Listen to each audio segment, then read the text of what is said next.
Hello, everybody. We have so much to get into on this week's Big Gold Belt Wrestling podcast. We have a new world champion. We have new Money in the Bank winners. We have a man speaking his truth.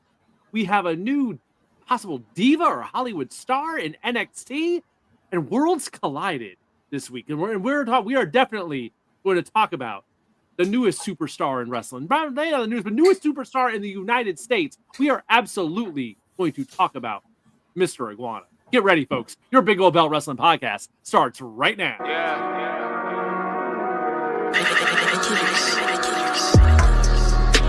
Old Belt, Big Old Belt, Big Old Belt, Big Old Belt, Big Old Belt. All I really want is that Big Old Belt, Big Old Belt, Big Old Belt, Big Old Belt, Big Old Belt, Big Old Belt. All I really need is that Big Old Belt. Hello, everyone, and welcome to your Big Old Belt Wrestling podcast. Tonight, Season 5, Episode 19. The numbers just keep getting larger as we head towards summer here, and we are so glad you are here with us this evening. I am Will in the center of your screen. To my left is Damian G, and to my right is the giant crab Jamal. Gentlemen, how are you all doing this evening? Exquisite. Fanglorious. Fanglorious. That's a good one. That's a good one. That was not what I was expecting, but hey, I'm liking it. Fanglorious. That might be the title of tonight's episode. Who knows? Look at that. There you go. Bam. There you go. Right off the bat, we'll get that. So we usually have to figure that out after the show. Tonight we might have it done in the first 2 minutes. We shall see. Folks, we have a lot to get into. This is going to be a busy show tonight because, as always, every damn week, there's a lot going on. There are nonstop shows these days and just tons of stuff happening. And we had shows last weekend, and they were followed up by a very eventful episode of Raw this week that had a lot going on, including a new world heavyweight champion as Gunther regained the world heavyweight title from Jey Uso after just 28 days. And Lord knows, people have thoughts on that it was only 28 days, but Gunther is once again your world heavyweight champion. Jey Uso had dropped the belt already on Raw, and it begs the question, was the plug pulled too soon on Jey Uso when we're not even talking a full month after his WrestleMania title win? So, Damian, I'm going to go to you first because I saw a lot of thoughts on this. So, I'm not going to weigh in on it yet. Right. What was your reaction? What are your thoughts on this? Is quick. This is real quick. Yeah. Was I surprised he dropped the title? No. I expected it being done a different way. If you would have had me be a betting man, I would have said Seth cashes in after Jey wins the match. We didn't get that. That was where I was going. But we didn't get that. What we got was a really good main event. Very old school, reversal of sleeper holds circa 1987. So I was in heaven. But his overall reign, I'm disappointed, not because it was pulled too soon. I was disappointed because it feels as if, as much as we credit sometimes WWE for pivoting due to crowd response, felt like they pivoted in the wrong direction too quickly. Listening to Jay's boring, 5 moves of doom. He's not heavyweight champion level talent. The way Gunther dropped the belt at Mania was weak. If that's the case, why did we have him at Saturday Night's main events teaming with Cody? Why did we have Jey Uso literally being in the main event if we didn't think that he was capable of being, at the very least, a longer transitional champion? Because, like you said, Will, he sells merch. He's over live with the crowd, despite what the social medias will tell you. In those buildings, that's for sure. Correct. So my only wonder here is why? Is it really because of the fan backlash, or is there something more at play? Is it because they're going to bring him back with Jimmy? Does he need some time off? And even worse, how do you have him drop the title with his kid there? That's something Vince McMahon would do. right? That's Right. something Vince would have had something to do. But TKO, like, not Netflix, whomever, you could have got at least another 2 months out the deal. But they decided to pull the plug, and I am disappointed, but I'm not surprised. Okay, really quick, let me bring in Cupcake here. As always, our good friend Cupcake on YouTube. Good to see you tonight, Cupcake. We will talk about Ron Killens in a bit, so I'm going to save your Ron Killens comments for when we get to Ron Killens at our next segment. Yes, Jey Uso. I'm definitely with you on it being, I'm surprised how fast it happened. Especially, you make a good point about coming after tag team main events with Cody. Now, Jamal, let me get you in here. Let's get the giant crab in here. Not, coming off of WrestleMania. This wasn't just a normal title win. This is a WrestleMania title win. And we're pulling the rug out from under him 28 days after WrestleMania. That part surprises me. Does it surprise you? The shorter answer is yes with a but. The longer answer is Damian said a couple key things which means that there's precedent for this thing happening. Transitional champion, WrestleMania moment, still over with the crowd and stuff like that. And I think that's what it is. WWE was in an interesting position to ride the Jey Uso wave, and then when the wave crested and leveled out, they can go back to what their original plan was. Because I still think that it's Cena versus whoever the World Heavyweight Champion is, and then and then Cena takes that title or merges with them or whatever he decides to do. But the bottom line is that it doesn't really matter who the World Heavyweight Champion is. I think that they'll run into Cena eventually on his last show, and Cena retires as a champion or whatever he wants to do. Point is that with Jey Uso, I'm not saying that it was a bit surprising that they did it so soon, but I do believe he was a transitional champion. I thought he was transitioning to SummerSlam. Right. Give him the run for the summer, which is, we're only talking about 3 months, 12 weeks, 15 weeks, something like that. And then, do a thing then.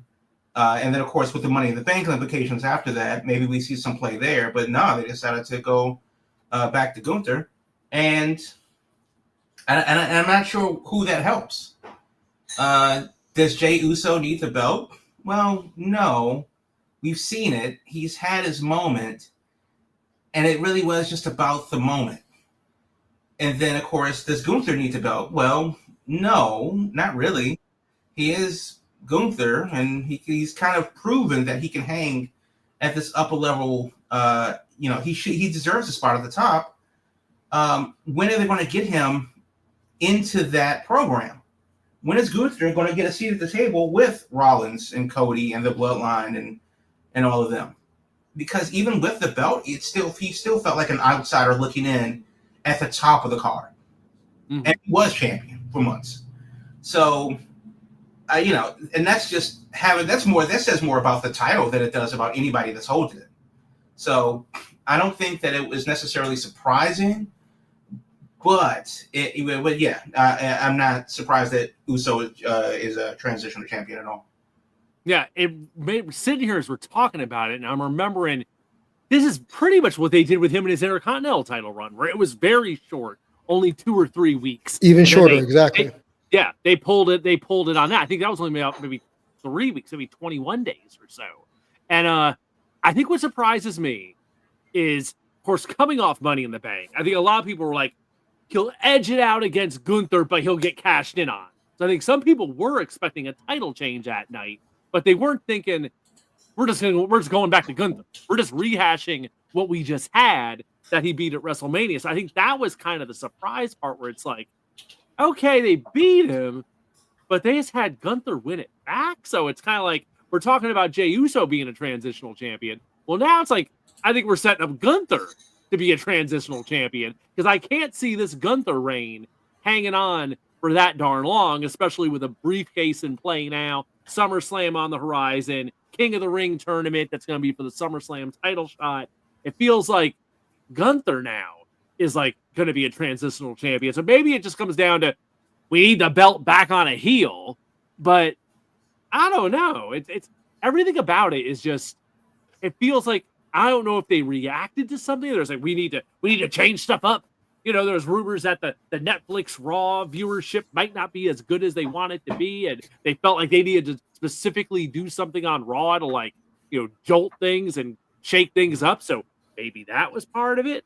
I don't know. Coming the night after Money in the Bank, I think you nailed it best. I'm not shocked, but it just something feels off. And I'm not sure what it exactly is, but probably, give it a month or two and we see where this goes. Then it'll probably be like, okay, now it makes sense. And I think you also mentioned the idea of that maybe the whole idea is like, we got to get back to the Usos as a tag team. Get him and Jimmy back together because Jimmy's not doing a whole heck of a lot right now. So the thing is, got to get the brothers back together, get them back on the same page. We got the title win. The journey's been done. Time to do something else and go back to the Usos. I don't know. I don't hate it. I'm just kind of, it's very much a wait and see for me at this point, as far as where they're going with this. Any other thoughts on Jey Uso if the plug was pulled? Yeah, I just think in general, it's kind of like, okay, that was cool. He got his moment, and then we go from there. But then, again, I just think it says more about the title than it does about anybody that's holding it. Like, regardless of whoever has it, they're still playing second fiddle to Cena's retirement run, and other stuff's happening at the tippy top of the card. So it's kind of like, well, sucks, but this is what it is this year. Yeah, the world heavyweight title is still looking for an identity in a way. It's still very much being established, and I think as far as like Jey Uso was never going to be like the long term, he's going to be the top baby face on Raw. It's like, nah, he's among the top baby faces, and he's absolutely in the mix. But he was never going to be like that guy. I don't think for any like serious long time. It was always going to be a short thing. But I think most people were thinking he's got the summer. It's going to be Jay's going to get his summer run, but he didn't even quite make it to summer. So it is what it is, I guess. He got a solstice run, and that was it. Yeah. A quick solstice, yeah. There you go. According to the tea leaves apparently the long-term plan here is inevitably, bring him back with Jimmy so they can go against the New Day at SummerSlam because they have no tag teams on Raw, really. Right. So, and also, they're still teasing this Gunther-Goldberg match. Oh, no. Because Goldberg's last match is this year. Right. And remember, they're about to be in Atlanta. They had that weird interaction a little while back when Gunther told him, hey, Bret Hart's my favorite wrestler. And things like that. So if that's the route they're going to make SummerSlam more box office because Goldberg, sure. But at the same time, we always complained as fans about building new stars or the lack of building new stars. We finally have, at the very least, an upper mid-card babyface that has been with the company for so long that the crowd is behind them. And it's like, yeah, good moment. Like we said, moments. But that's it. So what we're looking at, which comes to Jey Uso, because I think you were the one that mentioned this, weeks ago, he's a better chaser than he is champion. So if that is a long-term thing for Jey to do, be a credible challenger for the duration of his career, the rest of his career, then that's fine too. But this reminded me also of when Zack Ryder won the Intercontinental Championship at Mania at the ladder match, and then the very next day, they had him drop it to The Miz. You got your moment. There you go. Yeah. And also, what this does to me too reminds me that 6 months ago, he won the Royal Rumble. Charlotte won the Royal Rumble. Neither of them are champion right now. So how quickly do things change in the world of professional wrestling? Yes, indeed. I have a feeling we might be talking about Goldberg next week. There's already rumors about Raw on Monday, and if someone will be showing up, and they have that, Evolution is happening in Atlanta. Saturday night's main event will be the night before in Atlanta.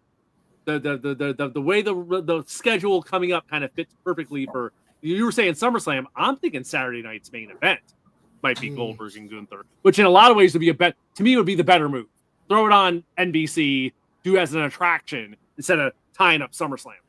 So, my thoughts there on that. That we'll see if that's where we're headed next week. All right, enough about Jey Uso. Let's move on to the other eventful thing that happened on Raw that comes off of last week's show, where we talked about a lot about R-Truth and his next moves and what might be happening. And little did we know we were not going to have to wait long, because at the end of Money in the Bank, who shows up in a black hoodie? R-Truth is back. He helps Cody and Jey Uso win the tag match. And whoops, here we go.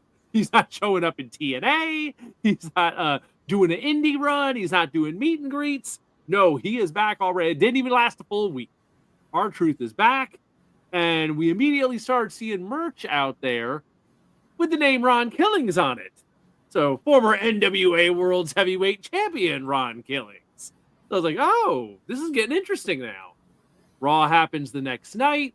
He shows up again in the black hoodie, tells everyone, now he's going to get to speak his truth. And now it's, y'all brought me back, but now that I'm back, now you got to deal with it. And he's not going to be Comedy R-Truth anymore. He's back, he's getting his second chance and he's going to do it for all it's worth. He's Ron Killings and proceeds to cut off the dreads, cut off the hair in front of everyone. Makes a hell of a statement, hell of a moment, hell of a promo. So Ron Killings is on WWE now, in Raw. I guess on Raw on Monday nights, and hell of a moment, hell of a promo. Damian, where do you think we're going here? He's back. He's got a deal. This ain't gonna be. He ain't gonna be going to TNA. They got new merch for Ron Killings. Killing spree on it. Even. I love that. By the way, yeah. They got some plans here. It looks like for a new Ron Killings with an edge. So thoughts. So number one, no matter how this ends up, good on Ron for allegedly not picking up the phone until Nick Khan got involved and saying, hey, let's sweeten the pot for you to come back. Good on Ron's business acumen, because I can only imagine the bag he secured just to come back. And I'm willing to bet that the promo we saw on Monday was part of the agreement for him to come back in the first place. Like, y'all want me to come back? Cool. But I want to go back to being Ron Killings. Remember, Lil Jimmy, the Invisible Kid. We talked about a couple of episodes ago, the Capital Punishment pay-per-view against Cena. Awesome Truth against Cena and The Rock back in Survivor Series. So we're getting that Ron Killings back. Like you said, former NWA heavyweight champion Ron Killings. Short term, I think this is great. I think this helps Ron's legacy in WWE to expand past being a cartoony caricature performer. The one thing I was surprised about, the haircut. That thing, I think that's the most shocking thing of the promo. But my concern is okay, after that first promo, after the first wave of merch sales, what's the end game here, Spence? Right? So are we building to another match against Cena where he's just Ron Killings versus John Cena? Is this a mid-card title run? Or is this just a last hurrah for somebody who was so appreciative that the fans rallied behind him that he's just said, let's just throw stuff against the wall and see if it sticks? My worry is 3 weeks from now, are we still going to be talking about this in the 24-hour news cycle that is the media? And for me, that's my biggest worry. And to be quite honest, I don't see this lasting past a month before he settles into something else.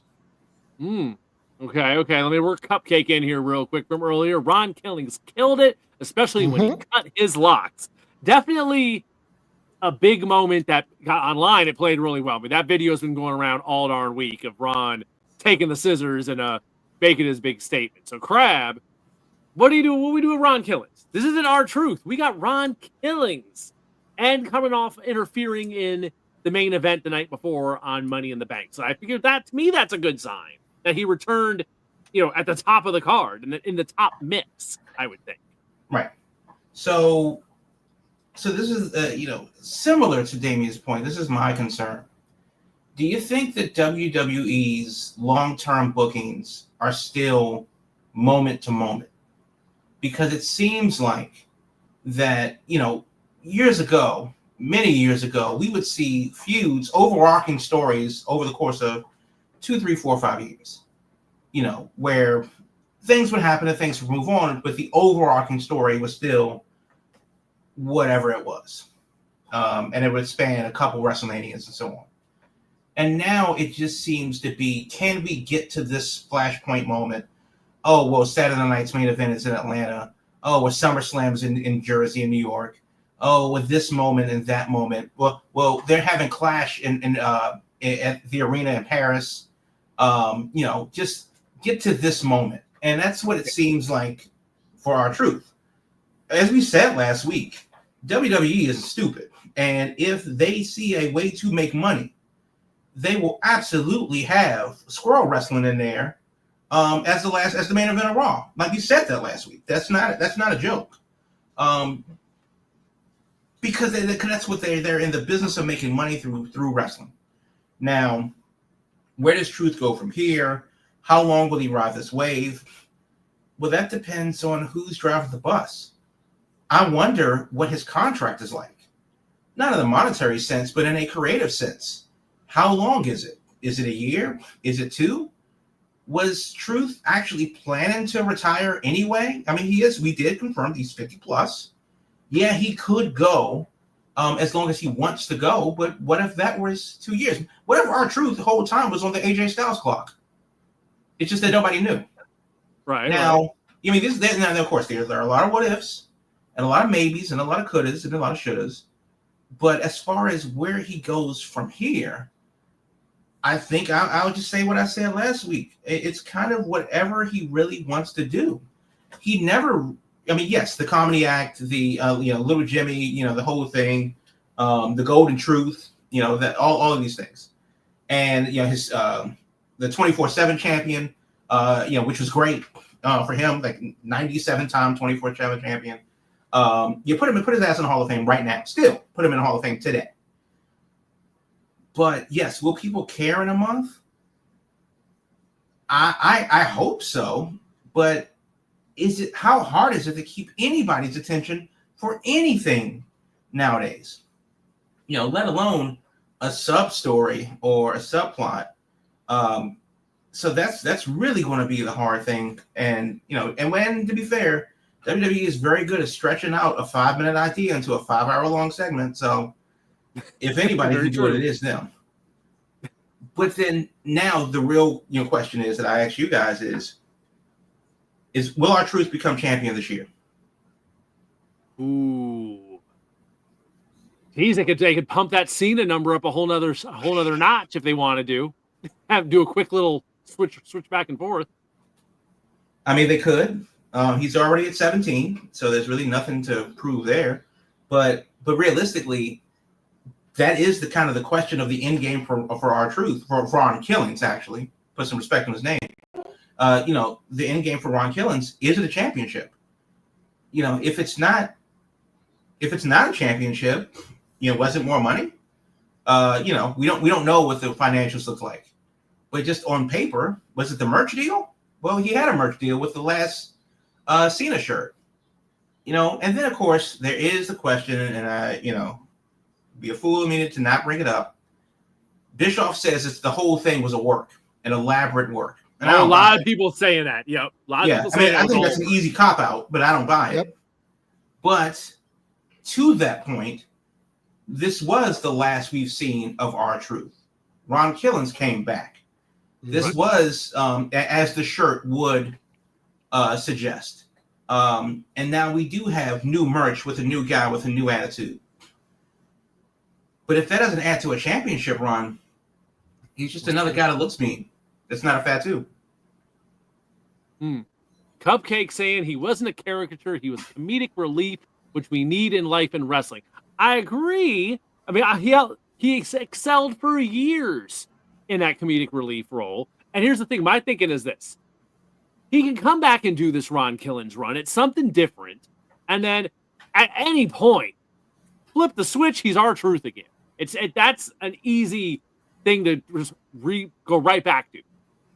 Coming back and doing this deal with Ron Killings, it's something new. It's something different. Who knows how long it lasts? It may be a month. It may only be a couple months. Maybe I figure he does something with Cena here. They wouldn't have him return in the main event and cost Cena a match if he wouldn't at least do one more thing with Cena. Then from there, maybe maybe do a tag team or something. Lord knows that Raw tag team division needs some damn help.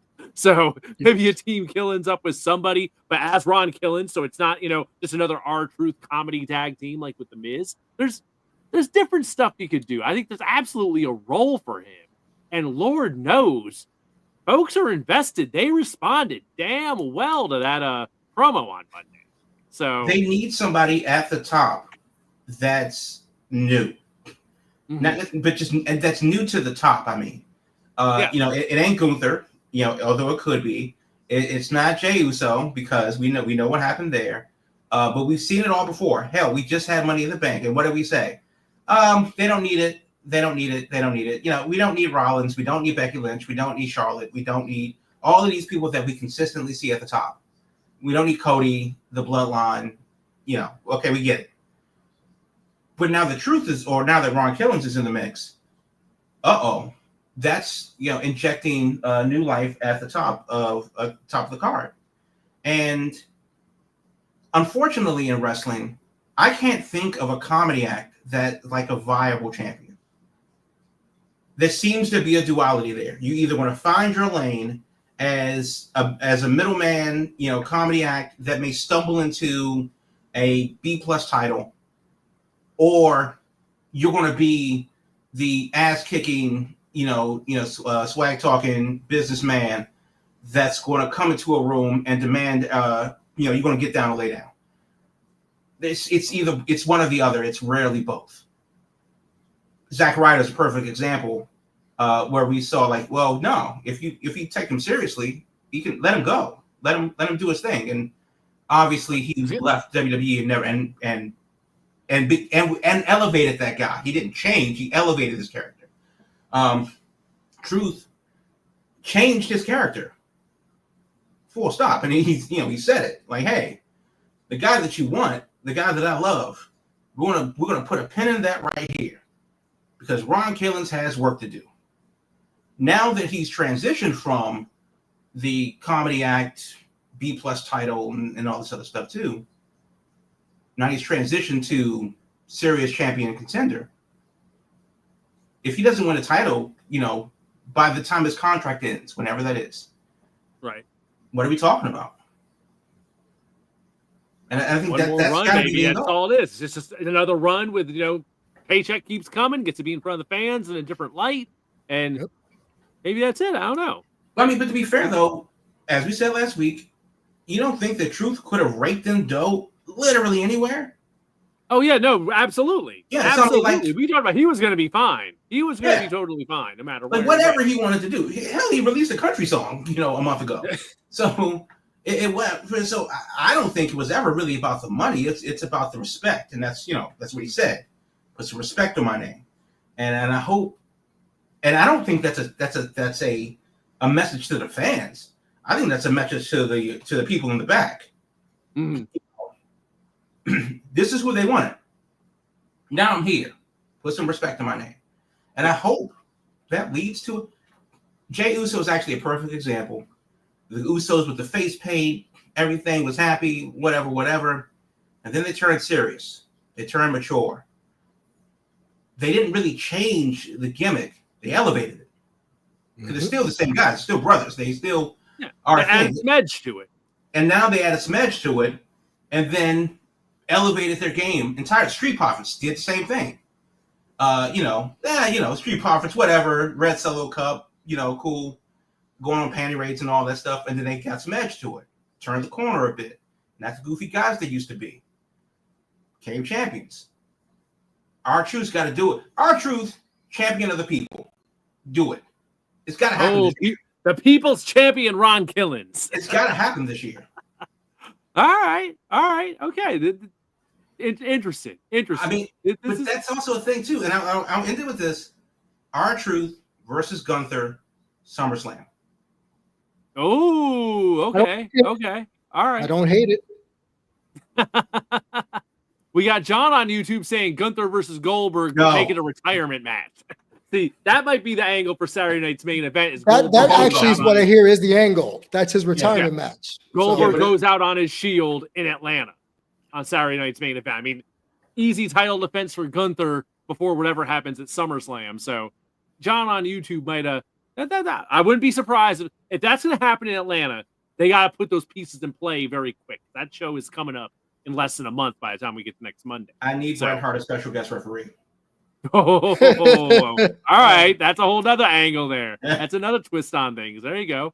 All right, let's do this. Let's take our mid-show break. When we come back, we'll quickly talk about the Money in the Bank winners. We'll talk about Worlds Collide. We'll talk about a new, a familiar face with a new name in NXT, and who knows what else, folks. Stay with us. Your Big Gold Belt Wrestling Podcast. We'll be back right after this. Looking to get your brand in front of people who eat, sleep, and breathe entertainment? Big Gold Belt Media is the place to be. We're all about reporting on movies, TV shows, conventions, and everything in between. And we want your brand to be a part of the action. Partnering with us means your sponsorships get featured right in the midst of our content. Plus, we're going to hype you up on all of our social media, connecting you with an audience that loves discovering new things from trusted voices in entertainment. We're easy to find. Just look for us on Big Gold Belt on all your social media platforms. Don't wait, reach out today, and let's start building something amazing together. Your spotlight is waiting here at Big Gold Belt Media, biggoldbelt.com. Thank you for being here with us tonight on the Big Gold Belt Wrestling Podcast, streaming live each and every Thursday, 8 p.m. Eastern. Glad to have you with us here tonight. So in our second half, let's start off with Money in the Bank. We've talked a lot about the show already, between Ron Killen's return and all this stuff. We haven't focused on the actual briefcases yet and the winners. So let's quickly hit that so we can fill out the rest of the show. Last week, when we ran down those matches, the women's one's the one we were more interested in. We were pretty much all unanimous that we were hoping it would be Naomi's night, but you could make a case for any of them. The ladies opened the show. Heck of a performance from the ladies. Naomi gets the briefcase, so sure everyone here is, right? We figured it was the time. It felt right. It has happened. Naomi has the briefcase. We'll see where they go from here with it. I thought, no, hey, it was the time. It was the. I think that I put it last week. This is the time. It was time for Naomi to get that win. They went there, so glad to see it happen. Becky Lynch and Lyra Valkyria, a match that we've seen a couple times over, but I think by far this was, for me, this was the best match they've had of their series. Becky wins the Intercontinental title, so we'll have, a bigger name with the women's Intercontinental titles. They're trying to get that off the ground, but I thought Becky and Lyra had a hell of a match and put in a damn good performance. Probably for me, my favorite match on the show overall. Finally, the men's Money in the Bank. Everyone here was saying there was a lot of talk about LA Knight last week. And Lord knows I've seen a lot of people saying they wish it had been LA Knight, but they went with Seth Rollins. Seth Rollins has the briefcase again. He has his whole little mob with him between Bronson Reed and everything. And, oh my God, who else is there? Braun Breaker. So clearly he's looming in the shadows with the briefcase for whether it's going to be aimed at Gunther or, who knows. If she makes a shot at John Cena or something. You never know. But definitely more, for me, more excited about Naomi with the briefcase than Seth Rollins. Damian, thoughts on the briefcase winners? I know not really, I wouldn't describe either of them as surprising. Right. I think it's more a case of where do they go from here with them now that they have them in place. I'm all for Naomi, like we said in the show before. It was about time, and it keeps her caution gimmick still fresh, even though she lost the match to Jade at Mania. And at this point, we kind of forgot. Oh, yeah, Jade already beat her. So now, in reality, this elevates Naomi even farther without having to beat Jade at Mania. And I think I was the one that said it, that the grand plan eventually will lead to her versus Bianca. Bianca eventually has the title again. There's a cash in on Bianca. They've had some things about, I was at your house the other day, like, their whole drama going on now. They're including Bianca in it. So I can see the big picture with that.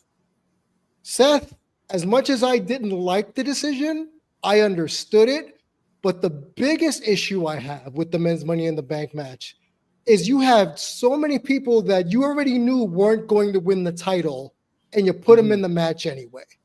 I love me some Andrade in ring wise, but there was no way in heck we knew he was going to get anywhere near that briefcase. This reminds me of that one year where Brock Lesnar won while Mustafa Ali was about to grab the briefcase. So everybody did 95% of the work for Brock to take the last 5%.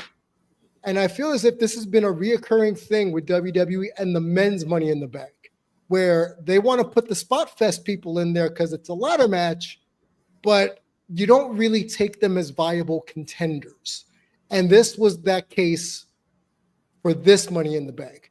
Seth, this fits him because, like you said, Will, he's in the shadows, he's plotting, he's planning, he can strike at any time. Cool, I'm good with that. The olive branch for LA Knight is now he has a feud with Seth Rollins' people. So it's like, all right, he didn't win the Money in the Bank, but they cost him the briefcase. So now he automatically goes to a bigger feud, or at least a bigger program. Now with the guy who actually won the Money in the Bank. So did we elevate LA Knight even in defeat? Or did you waste an opportunity knowing that the way his personality, his character is, because he's more of a tweener, even though he's supposedly a face, it would lead me to believe that him with the briefcase would be a more natural fit for his character. But it's like addition by subtraction. He didn't win the briefcase, but now he's already in the main event program around the briefcase. So who's to say we don't do some shenanigans with like how Otis dropped the briefcase to The Miz a couple years ago, right? Where Otis won the title and the briefcase, and then he lost it to The Miz. There might be a match between those two now for the briefcase. There's different opportunities now we can have before that cash in. So while I didn't like it at first, I understood it. And now that we've seen where LA Knight lands in the diagram, I'm a little bit more intrigued. Okay. Crab, do these briefcase winners do anything for you? Or is it's a big bowl and nothing? Yeah, I'll keep it short because Damien said a lot of what I'm thinking. I really, really, really wish I could care about LA Knight. But I also really, really, really wish I had someone to root for versus being okay with Rollins winning. And that's kind of what it was. I just didn't really see a path forward for really anybody else other than Rollins. I know last week I said, I wanted Pentagon Jr. to win because that's, to me, would be the biggest surprise. So much upside, so much that we've not seen before. It's almost a damn shame that Ron Killings couldn't have been in the match to take it, because what a game changer that would have been, and we would have had a totally different conversation before our break if that were to happen. But if Killings took out El Grande Americano, for example, and entered the Money in the Bank ladder match himself, hot damn, that would have been interesting. But now we get Rollins, which is a safe bet. That's what it was. The women's match was definitely more interesting, definitely had more intrigue, and Naomi won it, which of course has more intrigue going forward. So it is kind of like, it's a Money in the Bank match, and I think also these annual themed gimmick match pay-per-views, I think you kind of gotta get away from that, because if you know that you're going to have a Money in the Bank every single year, it takes something out of that. The Royal Rumble is the only event that is the Royal Rumble. Survivor Series is the only event where that is Survivor Series. Money in the Bank is just a ladder match. And yes, the ladder match does mean something a little bit more, but it is a ladder match. King of the Ring is a tournament. If you want to see a tournament, there are a bunch of different. Every company has a tournament. WWE is just called King of the Ring. Pretty much every month now. Right. There's a tournament going on somewhere.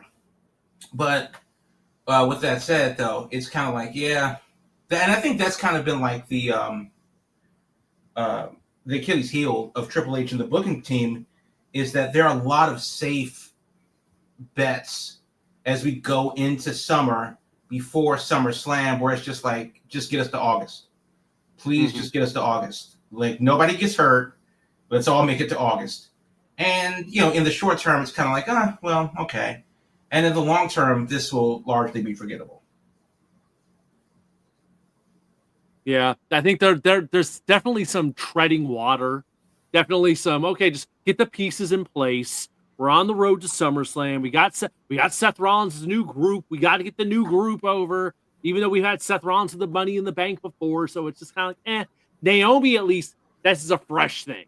This is something we haven't seen before. It's a new deal, but I've had the feeling for the last several years that Money in the Bank has become something for them where it's like they do it because it's an established concept, but once they have that briefcase on someone, it feels like a lot of the time these days they're trying to figure out how to get out of it as opposed to, trying to accomplish something with it. It feels like it's become more of an albatross than a benefit. So Lord knows I'd love to see it go away for a while, but doesn't seem like that's going to happen. So we're stuck with two briefcases again for now. So I don't know.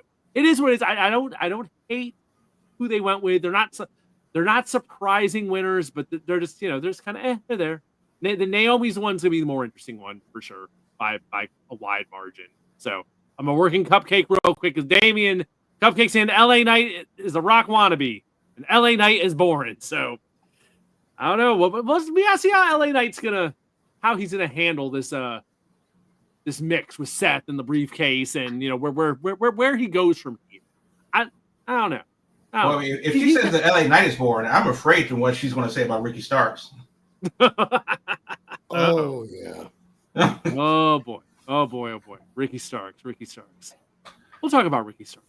Ricky Saints. I'm sorry. Ricky Saints. Yeah. Yes. Yeah, about that. We have NXT shows coming up, so we'll see what's up with Ricky Saints. Yeah. All right, let's switch gears. Enough about Money in the Bank. Let's talk about what happened that afternoon. As far as shows that day, this was the show I was way more into. This we talked about last week. We were waiting to see what exactly it was going to be. And at this point, I'll start this by saying I would describe the WWE AAA Worlds Collide show as a very pleasant surprise. I was very pleased with how they handled this show. One of the big things we went last week was like, is it going to feel like a Lucha show? Or is it going to feel like a WWE production? I thought they managed to do a darn good balance of, yes, it was WWE. Yes, it had a lot of WWE faces on it. Heck, there was a WWE face in pretty much every match on the show somewhere. And at the same time, it definitely had a huge AAA flavor to it, to the point of like, you had Lillian Garcia out there, but she did all her ring announcement in Spanish, to the point of Conan was on the call with Corey Graves. And a surprising significant amount of video packages with historical stuff. I was so shocked as hell to see they dug out the 1994 Worlds Collide and kind of did a little mini documentary on WCW did Worlds Collide 94 with Eddie Guerrero and Rey Mysterio and Psychosis. And I was like, I was pleased to see there was that nod to the history, trying to get over what AAA is and its place in, Mexico and all this. And I thought it was hell, it being on YouTube in the afternoon. Can't complain about that. It's still up on YouTube. If anyone hasn't seen it and you're looking to check it out, high recommendation. Because can't beat free. So, well worth your time to check out. But by far the biggest thing coming out of this show, I had a feeling going in, and my God, has it happened? There is merch. There's already talk of coming to the main roster. Mr. Iguana, the breakout star of Worlds Collide, by a huge margin. If you want to call him a meme wrestler, that's fine. If you want to say he's taken Joe Hendry's spot already, I guess he could say that too. But Mr. Iguana was in that opening 6-man tag. And my God, you want to see someone get over in one show? Mr. Iguana did it. Damian, did you see any of Worlds Collide? I did. And firstly, I'll lead off and say, Corey Graves, I salute you. Because the carry job you had to do with Conan at some points on commentary, I salute you, sir. And no disrespect to Conan, because his lineage and history. But man, I would have thought that Conan was the outsider coming in to cover AAA the way it was being done. Mm-hmm. So that's kudos to him for that, to Corey Graves. Number 2, Lince Dorado hasn't missed a beat, since he left. Because man, just watching that opening 6-man, you know what it reminded me of, Will? It reminded me of the good old days of the cruiserweight division in WCW. You and I talk about that. There you go. And the good memories and the good vibes I had from it, and it just made my younger self feel very happy to watch that. Now, Mr. Iguana, I was not familiar with your game, sir. If that's how you identify, you might be an iguana, I don't know. But the fact that WWE jumped on it so fast for merchandise, a vignette on Raw, and we talked about comedic wrestlers earlier about R-Truth, going now to Ron Killings. So now there might be a little bit of a hole in the comedic wrestling. We had Santino with the Cobra. What better replacement than the Iguana? Oh yeah, and he's a luchador. So that's a little sprinkle into the ice cream sundae that I loved. The women's tag match was good. Stephanie Vaquer is everything. Chad, your alter ego, your non-Americano alter ego, allegedly. I thought him and Vikingo had such an interesting dynamic that I want to see it again, because I feel as if there might have just been a little bit more handcuffing than you would have normally seen on a AAA show versus a WWE AAA show. I want to see them go full blast. Give them 35 minutes, and I want to see what happens, because they always say Chad Gable can work with anybody. Now, well, I think you mentioned Vikingo slowed down a little bit from his AEW introduction. He's not pulling off, 840s he was doing previously. He's had to up his in-ring work because of injury. But I liked this version of Vikingo. I thought it was good for WWE product. Overall, I want to see this again. I want to see them wrestle again. But overall, I want to see another Worlds Collide. I think this could be an annual thing. And if this was a springboard to bring a WWE sponsored AAA program on a weekly or monthly basis, I'm all for it, because there's a niche here, and they've spent so many years trying to craft the new Rey Mysterio Jr., right? But now you have AAA. Now you have a multitude of superstars that you can market to Latin America or South America or what have you. So they may have just backed into a gold mine and not even realized it. Ooh, Crab, we talked a lot about what this show would be if it was almost kind of like a pilot, almost, for what a WWE AAA show would be. Do you think this show accomplished what it needed to accomplish? Well, so I have the tab pulled up with the show on it. 3.2 million views so far in streaming since it streamed 5 days ago. And then it's over 4,300 comments and 78,000 likes. 78,000 likes versus 925 thumbs down. You know who you are, and ICE will be there immediately. I mean, how do you downvote the show? What the fuck is wrong with you? But with that said, I agree, Damian, that maybe they have stumbled into a gold mine. However, as far as a yearly thing, I think it kind of feels the same way I feel about Money in the Bank. This was a surprise because it was unexpected. If we can expect it, we can't be surprised anymore. Yeah, sure, they can bring out the rest of the roster, and then, or hell, maybe even include more WWE folk in the roster, because they really didn't have a large WWE representation. But for what the show was, each match was different. The six-man tag that opened the show absolutely opens any televised show if they're going to do that. And that was a solid 15 minutes. The women's match, obviously, we can always have more women's matches. Ethan Page and Javon Evans, Laredo Kid and Phoenix was a great 404-way, including NXT into the thing. And then you had another six-man tag, which was solid, but that was very different than the Luchador six-man tag.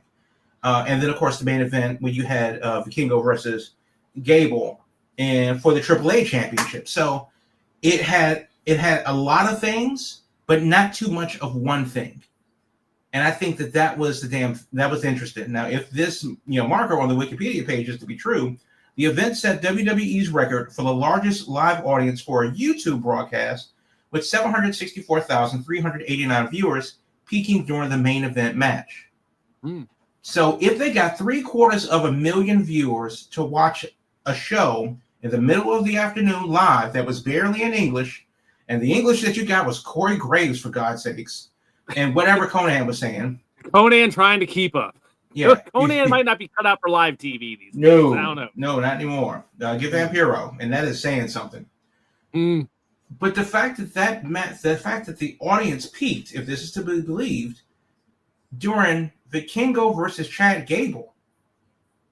Nobody, if you had, out of all the things that were possible in this pay-per-view, if you were to tell me that they would have broken a YouTube live record for WWE, out of all the live streams they've had, of anything that they've ever had, this would be their apex, and it would come through with a Chad Gable versus Vikingo match for the AAA title. Yeah. I would have lost that bet. That doesn't make sense to me. So there's obvious interest. People knew about the show, and then of course the question came back to, well, who is this for? And you could see that it was a pilot. Yeah, it was a little bit of both. Ray Jr. cut a promo, Spanish. Stephanie Vicaire, who's on NXT, cut a promo in Spanish. Lillian Garcia did a ring announcement in Spanish. This wasn't a WWE audience, and the LA crowd, which of course brought a lot of people from south of the border, San Diego, wherever they flew in from all over the country. It was a safe bet because of the fact that you had Money in the Bank across the parking lot a couple hours later. So it was a risk that you were willing to take, knowing that you were going to be in town for Money in the Bank or something else. I'm not saying that this show couldn't have failed, because obviously it could have, but I was surprised that it was as good as it was for a WWE product. WWE took something that is inorganically theirs and didn't meddle with it. They added some things there and kind of rounded out the edges, but we know what WWE meddling looks like, and they didn't do that here. And I hope that if this does lead to some kind of weekly programming or whatever, even if it's presented exactly the same way with, the English version on Netflix and the live version on Telemundo or Spanish-speaking channel or, TUDN or Univision Sports or ESPN Deportes or whatever that deal is in Spanish, it could be for them because the rest of the English-speaking world has every other WWE programming available. So global localization is what Triple H said a couple of years ago. And this is exactly how you do that in the Latin world, which obviously is more than just everything south of the border, but because people speak Spanish everywhere. This is definitely something that if they continue it, it showcases the best of Mexican wrestling. But just because it's AAA doesn't mean that it has to remain Mexican. Because if they can do it with this, then why can't they, bring in the Puerto Ricans, bring in the Bolivians, bring in the Chileans? What are the Brazilians doing right now? And make this thing a little bit more than just, a WWE-owned product. And obviously that's big picture thinking many years down the road, because with the AAA, audience, what is their touring schedule going to look like next year? When WWE actually assumes the role in the day-to-day operations, will AAA come to America more based on the strength of this show? Whether it's in the southern states with a larger Mexican audience, specifically Mexican audience, because, DC has a lot of Latin folks. Not too many Mexicans here. They're in New York. They're in Atlanta. They're in Houston. They're in Los Angeles in general. But does that mean that that AAA will make inroads in those cities and do a U.S. tour along with their Mexican shows?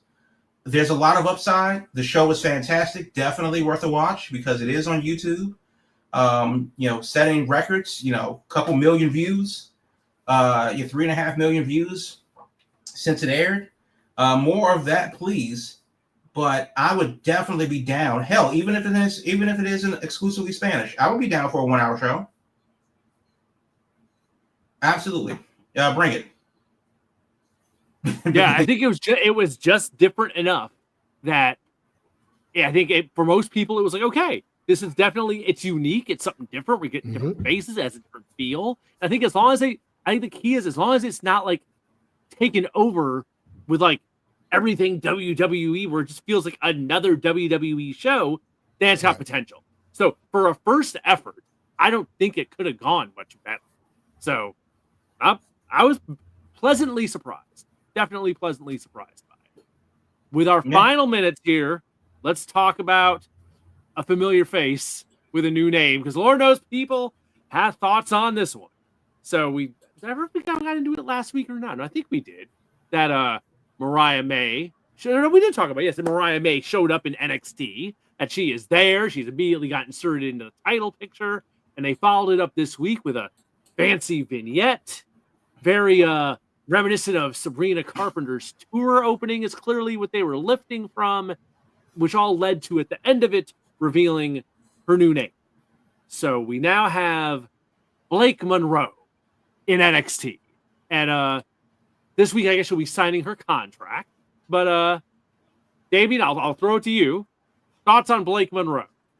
Hate it, love it, in between on it? What do we think? I am as meh about it as I could possibly be. Firstly, and I brought it up on social media and people shot me down. I said, you had Mariah Monroe right there. You wanted to go that route. A lot of people saying that. Yeah. But apparently the Blake is a testament to one of her family members. So that's why she wanted the name. So, okay, great. We'll let that happen.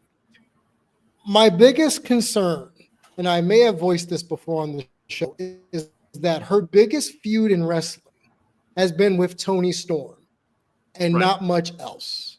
I believe Crab has mentioned this too. Her title defenses in AEW weren't great. They just were what they were. Some will say Toni Storm made Mariah May. Now that we don't have a Toni Storm in NXT, now you got to swim with developmental folk. You don't got anyone to carry you despite all your years in Stardom and in AEW.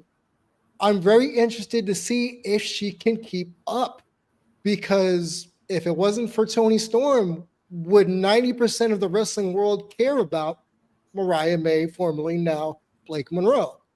And now, as one of my best friends texted me while it was happening, he asked me, does WWE know how to market blondes any other way than this? Right. And I said, no. And that's the part that bugs me too. It's you're rehashing almost Tiffy Tom in NXT again. You're just making it more glamorized. If anything, you're making her very timeless Toni Storm-esque in a modern lens. You had the Bewitched background graphics, if you're old enough to know what Bewitched is. It just felt so contrived to the point where I'm thinking, you already rushed her to the main event spot, and we don't even know if she can prove herself in this new environment. It's not like you had Jordan Grace, who had all this time in TNA or Impact. Not like you had Julia coming over directly from Japan, or Stephanie coming over from AAA, or her worldwide, tour. You literally have someone who went Stardom, AEW, WWE. Not a lot of, beside the Nightmare Factory, not a lot of reps being put in behind the scenes. So I really want to see if this is a sink or swim moment for Miss Monroe. Do I care? Not really. I'm more interested in other people on the women's NXT roster. But I would not have started her in the main event yet. I would have had her go after the mid-card title to build her up, but I'm not booking the show. Let's see what happens. All right, Crab, I had a lot of people very much having the reaction of like, this is already a problem. This is already a bad sign. Is it already a bad sign? Should we be this concerned just over a name reveal? So this is kind of been the theme of tonight's show, and I submit this as tonight's title. In a month, will you care? We talked about it with Jey Uso. He had the title for 50 days or something like that, I think I read.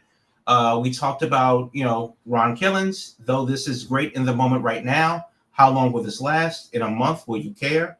And of course, now we're talking about Blake Monroe and how she, come in. I don't want to say with a splash because, but in a month, will you care? And that's kind of what it is. And that's what it really feels like, because I'm not sure what that answer is. Yes, she absolutely was involved in the best storyline in women's, I would argue the best storyline in women's wrestling this year with Toni Storm. That's fair. Yeah. I mean, top 5, if not number 1. And now that Toni Storm isn't there to carry her half of the bargain, now that you've replaced Toni Storm with Lash Legend, let that sink in.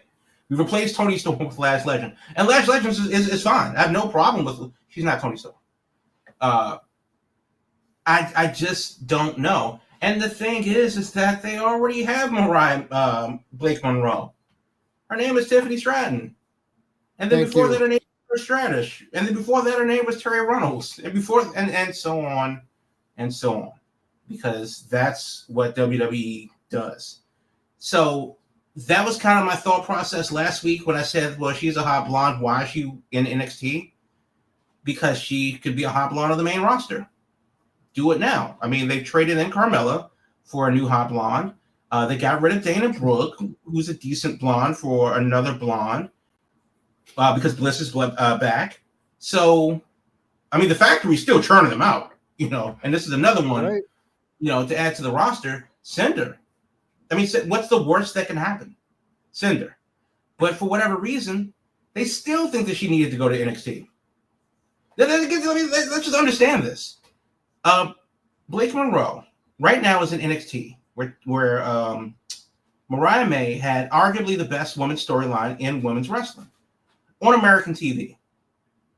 Mr. Iguana is going straight to the main roster. And move that merch, and that's what happens. And Blake Monroe is selling her bathwater on NXT. I'm just saying that even though we're not there, WWE is telling us everything that we need to know so far. If they're worried, then I may be a little bit more worried too. All right, I think you nailed it. In a month, will we care? That is the theme tonight, and that's where we're at. She got the name. Now we gotta see. Okay, she's gonna do the contract signing next week. We'll probably build to a match at Evolution. I'm assuming probably have her first match at Evolution as like a big deal, and then I'm sure she's aware that everyone's thinking this deal that she's got to show she can do it without Toni Storm. So pressure's on. That is going to be that's the number one thing looming over her right now is can she do it without Toni Storm? It's Mad Libs. Just scratch out everything every time they wrote down Ricky Saints. Mm-hmm. And then put in Blake Monroe, and then turn to the paper, because that's kind of what we're getting, and I think Ricky's doing a hell of a job in NXT. I think I would obviously like to see him on the main roster, but I would like to see a lot of guys from NXT in the main roster. Yeah. In time, I'm also biased because I like Ricky Starks. However, I do think that they're kind of doing the same thing, and then other than the initial, that didn't take long for him to get there. It's kind of like, okay, well, he's there. Ethan Page. Okay, that makes sense. Okay, cool. Carry on. Yeah. And then now but now that we've seen everything that we've already seen from Mariah May, it's kind of like, okay, cool. Bathtub, yeah. Now what? Yeah. Well, right now. We're in the phase of introducing her to the WWE audience. She'll be on the CW. They just moved, as I mentioned last week. I think a big part of my thought last week was, okay, they just moved Julia and Stephanie and Roxy out of there. So they had space. They needed a name. That's why she showed up so quick. I think otherwise it would When have have they ever cared about what NXT's vitality of their roster? I mean, you when Triple H was in charge of it, now that he's up in the main roster and now Sean's in charge of it, I guess they have more of an open dialogue than Hunter and Vince ever had between NXT and the main roster. Yeah. But here, and before we go, I actually got a question about it's on the this. CW, so there is that Right. pressure with it's not one show they have on network TV now. So I'm going to ask the wrestling gods, please let this be the last time an AEW star that's debuting in NXT comes in without a name already established. I'm tired of the look who it is. Yeah. It's the hottest wait a week. agent. Yeah. What's their name? Yeah. Can we not do that again, please? I'm tired of it. It's the Yeah. glamour. It's glamorous time. Between Starks and now Mariah May. Yeah, let's leave that let's leave that in the past. Let's leave that in the past. All right, folks, you got some extra time out of us tonight because we had so much going on this week. So an extra 5-minute overrun from the Big Gold Belt Wrestling Podcast. As I said earlier, every Thursday night we are streaming live. 8 p.m. Eastern is where you can find us. Streaming live on YouTube, on X, on Twitch. Later on, the feed lives on YouTube. So if you're looking to watch the show, or if you joined us late, the feed lives on there. And of course, we also have the podcast version. So if you're looking for audio, it's available on all podcast platforms after the fact. So we got you covered, audio and video. On social media, you can find us at Big Gold Belt across the board, whether that we're talking Twitch or Instagram, X, Blue Sky, you name it, at Big Gold Belt is where you can find us. And of course, on the web, it's biggoldbelt.com, the home of Big Gold Belt Media, wrestling, movies, comics, and more, as we like to do to wrap things up. I think last week we were talking about the How to Train Your Dragon comes out this week. Isn't that that's one of the big ones this week? What else is going on in the movie business this week? So folks not looking to watch wrestling. You know, all the parents are definitely going to line up to see How to Train Your Dragon tonight and then into the weekend. If you're not, then you're probably going to see the rom-com The Materialist with Dakota Johnson and Chris Evans. If you're not, then you're probably going to see the Pierce Brosnan and Samuel Jackson Western, The Unholy Trinity. All three of those premiere this weekend. And completely unrelated, in a bit of news that I'm seeing right now for the first time, is that Jonathan Majors is going to be in an action movie called True Threat. Cool. You know who's co-starring alongside of him? Damien, have you seen? I saw this right before we went on the air, so I'll stay quiet. I did not. Jade Cargill. Yes, Interesting. very interesting. Right. So it's it's an action movie, revenge action movie. Cool. I'm not sure what her role will be. But she's going to have a major role in this movie. So interesting. It's funny how the WWE machine works, because this absolutely should have happened in AEW. Whether she signed with a talent agent earlier this year, but these were the things that we were talking about when she was in AEW. 100%. Now, whether or not whatever the movie is, it doesn't matter.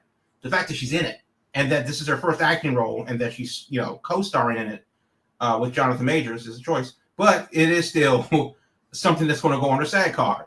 But good on her. I hope the movie comes out well. No word on when it's going to hit theaters when it finishes shooting. But good on her for that. But How to Train Your Dragon, The Materialist, and The Unholy Trinity are the big things opening this weekend. There you go. You can find out about all that stuff on the web with us here at Big Gold Belt Media, so biggoldbelt.com. And of course, like I said, on the socials at Big Gold Belt across the board. You can find all our stuff, Big Gold Belt Media, wrestling, movies, comics, and more. Folks, we will be back next Thursday, 8 p.m. Eastern. Thanks for being with us here tonight. Hit that like button, hit subscribe, all that good stuff. And my God, for the first time in a while, we don't have major shows this weekend. So we might have some extra time on our hands next week to get into some other stuff. Well next week, next week is what's the thing called? The AEW Mexican show. That's right. They're running Mexico. That's right. So we'll have to talk about that. Yeah. But yes, they're doing Mexico City next week. There you go. And we'll be next Thursday, the night after that. So I'm sure we'll be talking about that next week and catch up with what's going on in AEW on next week's episode. So, folks, until then, watch some wrestling, see some movies, all that good stuff, and we will talk to you later. All I really need